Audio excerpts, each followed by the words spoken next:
L'évangile de la gloire de Dieu béni, qui m'a été confié, 1 Timothée 1,11. En lui, vous aussi, après avoir entendu la parole de la vérité, l'évangile de votre salut, en lui vous avez cru, et vous avez été scellés du Saint-Esprit, qui avait été promis, lequel est un gage de notre héritage, pour la rédemption de ce que Dieu s'est acquis, pour célébrer sa gloire. Éphésiens 1, 13, 14. Faites en tout temps par l'Esprit toutes sortes de prières et de supplications. Veillez à cela avec une entière persévérance. Et priez pour tous les saints, priez pour moi, afin qu'il me soit donné, quand j'ouvre la bouche, de faire connaître hardiment et librement le mystère de l'Évangile. Éphésiens 6, 18, 19.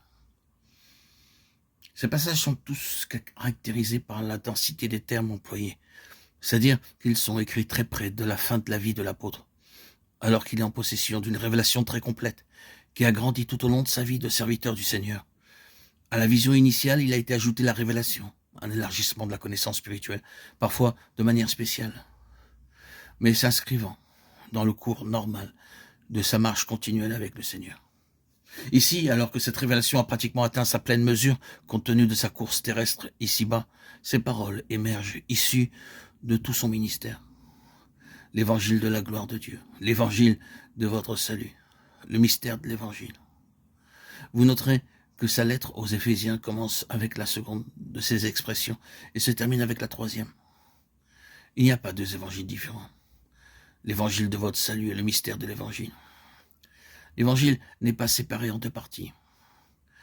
Il y a un seul évangile rassemblé dans cette expression. L'évangile de la gloire de Dieu. Ce que je désire indiquer, c'est que l'évangile est quelque chose de beaucoup plus profond que ce qui est généralement reconnu.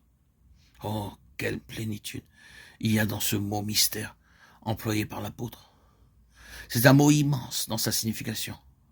Comme vous le savez, dans cette lettre aux Éphésiens, le mystère se rapporte au conseil caché et profond, au dessein de Dieu avant que le monde fût. Il est relié à quelque chose de toujours présent dans la pensée de Dieu, à travers tous les âges passés.